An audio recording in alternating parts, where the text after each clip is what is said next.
जब भी अडानी समूह का नाम आता है तो सुर्खियां और विवाद साथ आते हैं, लेकिन इन सब से हटकर उनकी असली कहानी जमीन पर है, पोर्ट्स में, एयरपोर्ट्स में और पावर प्लांट्स में।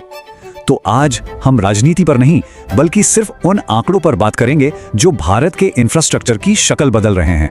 तो फिर एक बड़ा सवाल खड़ा होता है कि किसी भी बिजनेस ग्रुप का देश की इकोनॉमी पर जो असर है उसे निष्पक्ष तरीके से ऑब्जेक्टिवली मापा कैसे जाए। क्या सिर्फ स्टॉक मार्केट के नंबर या मुनाफे के आंकड़े पूरी तस्वीर बता सकते हैं? शायद नहीं।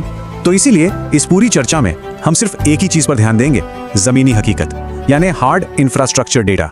इसका मतलब यह है कि हम देखेंगे कि भारत के पोर्ट्स, एयरपोर्ट्स और पावर लाइंस में इस ग्रुप की असल में फिजिकल हिस्सेदारी कितनी है। तो चलिए इस कहानी को समझने के लिए एक एक करके आगे बढ़ते हैं। हम इंफ्रामैन थीसिस से शुरू करेंगे, फिर बड़े आंकड़ों से उनके दबदबे को नापेंगे।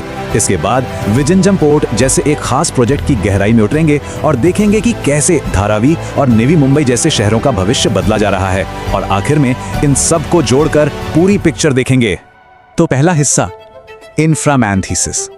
देखिए, यहाँ एक बात समझनी बहुत जरूरी है कि ये जो टाइटल है ये किसी राजनीतिक विश्लेषण से नहीं बल्कि सिर्फ एक काम से आता है, और वो है बड़े पैमाने पर इंफ्रास्ट्रक्चर बनाना। चलिए अब सीधे नंबर्स की बात करते हैं, वो आंकड़े जो इस ग्रुप के स्केल को सही मायनों में दिखाते हैं। तो भारत के जो कोर सेक्टर्स हैं उनमें इनकी हिस्सेदारी आखिर है कितनी? शुरुआत करते हैं पोर्ट्स यानी बंदरगाहों से। आज भारत के पोर्ट्स से गुजरने वाले हर 10 में से 3 कंटेनर अडानी ग्रुप के नेटवर्क से होकर जाते हैं। ये देश के टोटल कार्गो का 30% से भी ज्यादा है। ये दिखाता है कि देश के ट्रेड पर इनकी पकड़ कितनी मजबूत है। और अगर हम सिर्फ कंटेनर्स की बात करें, मतलब वो डिब्बे जिनमें फैक्ट्री का बना बनाया माल आता जाता है, तो ये आंकड़ा और भी बड़ा हो जाता है, 40% से भी ज्यादा। मतलब समुद्री लॉजिस्टिक्स में इनका दबदबा साफ है। और ये स्केल सिर्फ सामान तक नहीं है, लोगों तक भी है। आज भारत में हवाई जहाज से सफर करने वाला हर 4 में से 1 इंसान अडानी के चलाए जा रहे एयरपोर्ट से गुजरता है। ये देश के टोटल एयर ट्रैफिक का 25% से ज्यादा है। और बात सिर्फ यहीं तक नहीं है। पोर्ट्स और एयरपोर्ट्स के अलावा ये ग्रुप पावर प्रोडक्शन, कोयला माइनिंग और इंपोर्ट और स्पेशल इकोनॉमिक जोन्स यानी SEZs बनाने में भी भारत का सबसे बड़ा प्राइवेट प्लेयर है। सीधे शब्दों में कहें तो अर्थव्यवस्था के कई बड़े इंजन यही चला रहे हैं। तो ये तो हो गए बड़े बड़े आंकड़े, लेकिन इन नंबर्स का असल दुनिया में मतलब क्या है, इसे समझने के लिए एक केस स्टडी देखते हैं, विजिंजम पोर्ट की। ये एक अकेला प्रोजेक्ट हमें बताएगा कि कैसे इंफ्रास्ट्रक्चर देश की इकोनॉमी और स्ट्रैटेजी दोनों को बदल सकता है। अच्छा, विजिंजम इतना खास क्यों है? इसे समझने के लिए पहले हमें 2 तरह के पोर्ट्स का फर्क समझना होगा, गेटवे पोर्ट और ट्रांसशिपमेंट पोर्ट। गेटवे पोर्ट्स वो होते हैं जहां माल आकर उतर जाता है, वो फाइनल डेस्टिनेशन है। वहीं ट्रांसशिपमेंट पोर्ट एक हब की तरह काम करते हैं जहां छोटे जहाजों से माल उतारकर दुनिया के सबसे बड़े मदरशिप्स में लादा जाता है। और मजे की बात यह है कि दशकों तक भारत के पास अपना एक भी ट्रांसशिपमेंट पोर्ट नहीं था। तो इसकी आर्थिक कीमत क्या थी? बहुत बड़ी। भारत को हर साल हजारों करोड़ रुपए सिर्फ हैंडलिंग चार्ज के तौर पर श्रीलंका और सिंगापुर जैसे देशों को देने पड़ते थे। सोचिए, ये पैसा भारत की इकोनॉमी से बाहर जा रहा था, सिर्फ इसलिए क्योंकि हमारे पास बड़े जहाजों को हैंडल करने की सुविधा नहीं थी। और इसमें सिर्फ पैसे का ही नुकसान नहीं था, एक जियोपॉलिटिकल रिस्क भी था। भारत का ज्यादातर व्यापार कोलंबो पोर्ट पर निर्भर था, जहां चीन का काफी ज्यादा पैसा और प्रभाव है। चीन की ये जो स्ट्रिंग ऑफ पर्ल्स स्ट्रैटेजी है, उसके तहत ये भारत के लिए एक बहुत बड़ी रणनीतिक कमजोरी थी। और बस यहीं पर विजिंजम पोर्ट पिक्चर में आता है। ये न सिर्फ उस आर्थिक नुकसान को रोकता है, बल्कि भारत को चीन के असर वाले पोर्ट पर अपनी निर्भरता खत्म करके एक जियोपॉलिटिकल आजादी भी देता है। तो समुद्र से अब जमीन पर आते हैं और देखते हैं कि कैसे बड़े पैमाने का इंफ्रास्ट्रक्चर भारत के सबसे बड़े शहरों की तस्वीर बदल सकता है। इसके लिए हम धारावी और नवी मुंबई एयरपोर्ट की केस स्टडी देखेंगे। धारावी को बदलने की पिछली कोशिशें बार बार फेल क्यों हुई? क्योंकि उन सब ने धारावी को सिर्फ एक झुग्गी बस्ती, एक हाउसिंग प्रॉब्लम की तरह देखा।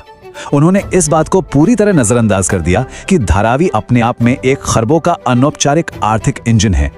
इसके ठीक उलट अडानी का मॉडल आवास प्लस आजीविका पर टिका है। ये मॉडल मानता है कि आप लोगों के घरों को उनके काम धंधे से अलग करके नहीं देख सकते। तो ये योजना 3 पिलर्स पर खड़ी है।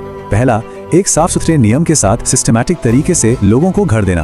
दूसरा, चाबी के बदले चाबी का वादा, मतलब जब तक नया घर तैयार ना हो किसी को अपना पुराना घर नहीं छोड़ना पड़ेगा। और तीसरा और शायद सबसे जरूरी, वहां के बिजनेस को नए इंडस्ट्रियल ब्लॉक्स में जगह देकर उनकी आजीविका को सुरक्षित करना। अब धारावी से चलते हैं नवी मुंबई, जो रफ्तार का एक बेहतरीन उदाहरण है। जहां मुंबई के मौजूदा टी टर्मिनल को बनाने में 7 साल लग गए, वहीं नवी मुंबई एयरपोर्ट सिर्फ 18 महीनों में तैयार हो गया। देखिए, इंफ्रास्ट्रक्चर की दुनिया में ऐसी रफ्तार के मतलब होता है लागत में भारी बचत और आर्थिक फायदों का जल्दी मिलना। और इस नए एयरपोर्ट का जो आर्थिक असर है वो एक मल्टीप्लायर इफेक्ट पैदा करने वाला है। इसका कार्गो टर्मिनल मुंबई एयरपोर्ट से लगभग डबल है। इससे 4 लाख से ज्यादा डायरेक्ट और इनडायरेक्ट नौकरियां पैदा होने का अनुमान है और ये पूरे मुंबई मेट्रोपॉलिटन रीजन में रियल एस्टेट से लेकर कनेक्टिविटी तक हर चीज को एक जबरदस्त बूस्ट देगा। तो अब तक हमने बड़े आंकड़े भी देख लिए और कुछ खास केस स्टडीज भी। तो अब इन सारे डॉट्स को कनेक्ट करते हैं और देखते हैं कि पूरी पिक्चर आखिर क्या बनती है। देखिए, जो एनालिसिस है वो ये कहता है कि किसी भी मॉडर्न देश की आर्थिक ताकत 4 पिलर्स पर टिकी होती है। ग्लोबल ट्रेड के लिए मजबूत पोर्ट्स, इंडस्ट्री और घरों के लिए मजबूत पावर, लोगों और आइडियाज की मूवमेंट के लिए मजबूत एयरपोर्ट्स और नौकरियां पैदा करने के लिए इंडस्ट्रियल शहर। और बस यहीं पर आकर सारी कड़ियां जुड़ जाती हैं। आज की तारीख में इन चारों सेक्टर्स में पोर्ट्स, पावर, एयरपोर्ट्स और इंडस्ट्रियल शहर, अडानी ग्रुप भारत का सबसे बड़ा प्राइवेट प्लेयर है। तो ये सारे आंकड़े हमें एक बहुत बड़े और जरूरी सवाल पर लाकर छोड़ते हैं। जब किसी देश के कोर इंफ्रास्ट्रक्चर की कमान एक ही प्राइवेट ग्रुप के हाथों में आ जाए तो इसके आर्थिक मायने क्या हैं? इसमें देश के लिए कौन से अवसर छुपे हैं और कौन से खतरे? इन आंकड़ों की रोशनी में ये एक ऐसा सवाल है जिस पर सोचना हम सभी के लिए बहुत जरूरी है।